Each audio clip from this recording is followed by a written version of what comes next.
Hi, sir. Colonel Lee Rosa. Welcome to Cape Canaveral. How are you? I'm well, sir. Very well. Thanks for coming. Appreciate you. Well, tell me about SpaceX. Well, our goal is to make a huge difference in space exploration. Try to make space a lot more like air transport. You know, if you think about it, it's been from 1903 to 1969. From 1903, the Wright brothers first flew, to 1969, for 66 years. Our first powered flight landing on the moon. It's been. So what are we doing here? Well, this is the launch location for our Falcon 9 rocket by Dragon spacecraft, which you may have seen parked on the launch pad there. We'll do the first launch of this big rocket next Coming up month. soon. Yeah, next month. That'll be exciting. It's a great partnership that we have here between NASA, the Air Force, the FAA, and SpaceX. It's really a great commercial government balance here. The state of Florida as well has pitched in, so it's really made all of this happen very, very quickly. Right. I mean, Air Force has been really helpful to us.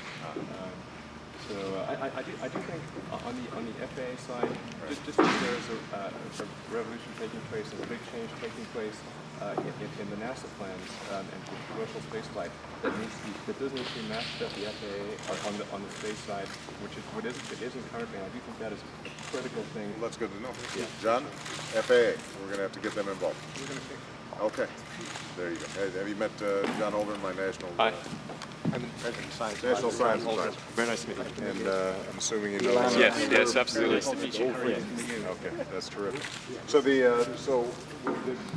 was construction actually done here in this factory? Yes, Or in this this is where we did the final assembly of the rocket and the spacecraft. So the manufacturing is currently done in California, Right. and then we do our testing of the engines in Texas, and then it comes here to the Cape for final assembly. And this was an old Air Force launch pad, sir, that was accessed over to SpaceX. So great partnership again to be able to provide them with a great capability and share the land here on a long-term lease. So what's been the biggest challenge in terms of getting the Falcon going? Well, the whole rocket's been built from the ground up, so that it's difficult to say that any one particular challenge has been greater than the others because we've developed the engines, the structures, the avionics, the launch operations, all from scratch, basically.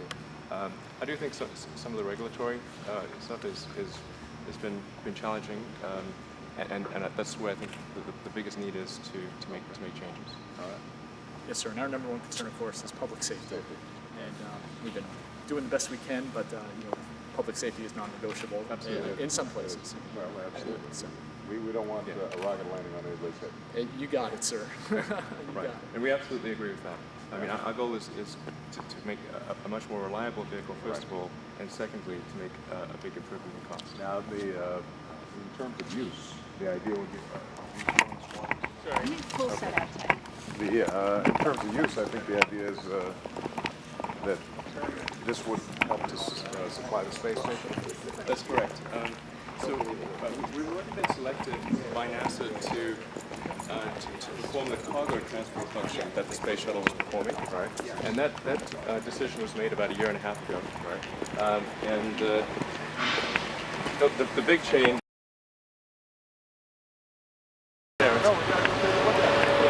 It's pretty. Hey guys, how are you?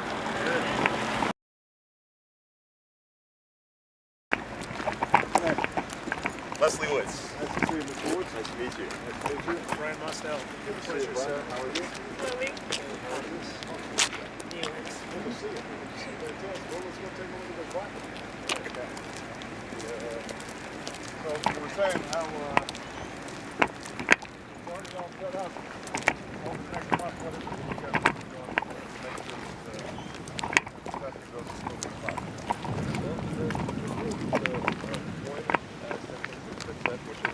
Flight termination. And we have to complete the testing on the flight termination. Independent system electronics that stops the rocket flight and actually blows it up if it goes off course. And that's something that we expect to finish in about 3 weeks. All goes according to plan, we'll launch in mid-May.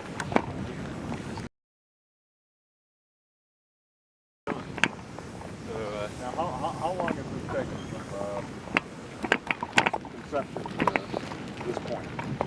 8 years. 8 years. Yeah. So I did a company called PayPal before that, and No, I remember. yeah, But you, and then you Tesla know, as well. no, you must have like a lot of matchbox. You've got. Sort of engineering and technology kind of guy. Grew up,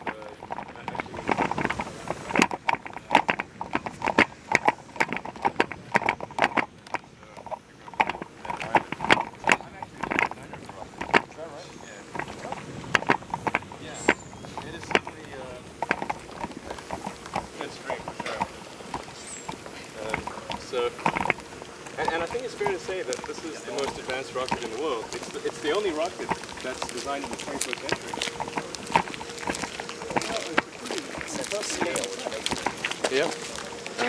So it's got 9 engines on the base, which is where the name Falcon 9 comes from. Right. And the patches you see there are actually bonded on special thermal protection, because the real big breakthrough that's needed with rocketry is a truly reusable rocket. You know, if we're to make a revolution in space, it's got to be reusable. If you think about any mode of transport, bicycle, plane, It's just too expensive to have it disposable. exactly. And thus far, it's been an elusive dream in space to create a truly reusable rocket. But that's what we're going to try to do with that. So these are kind of heat tiles for when the stage re-enters to survive the heat of re-entry. So on this flight, we're going to try to recover the first stage, and then later we're going to try to recover both stages. If we can do that, and we can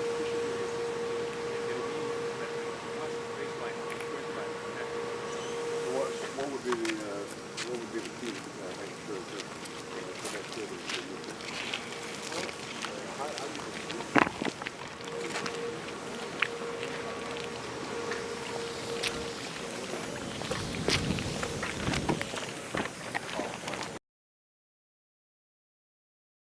The second stage is tougher because it's an orbit, so it needs a full heat shield and deorbit engines control during your re-entry.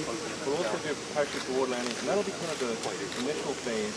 And then the later phase will be to have it essentially fly back to the land site and land uninterrupted.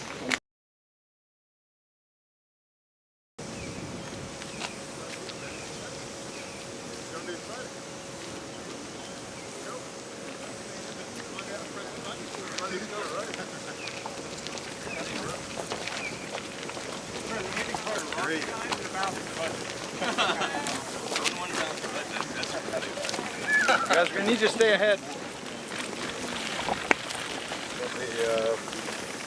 Yes, I've talked to some of the outplaces. I've definitely talked to them about some of the outplaces. Once you achieve, you're outside your atmosphere. Yep.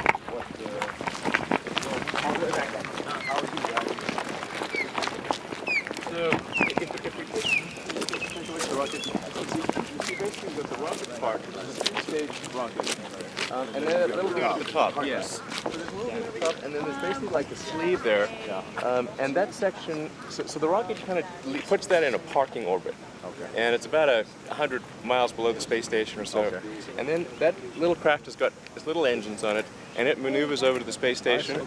And yeah. At this stage it's unmanned, so you're going to be able to just control that.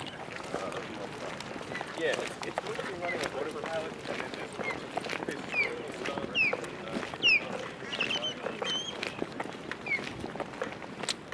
yeah, it's designed to do an automated docking and then return to Earth and just land in the water just off the coast of California.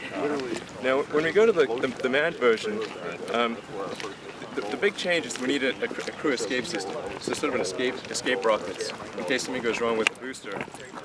And we're going to do something pretty radical there, which is to build the rockets into the spacecraft itself, so that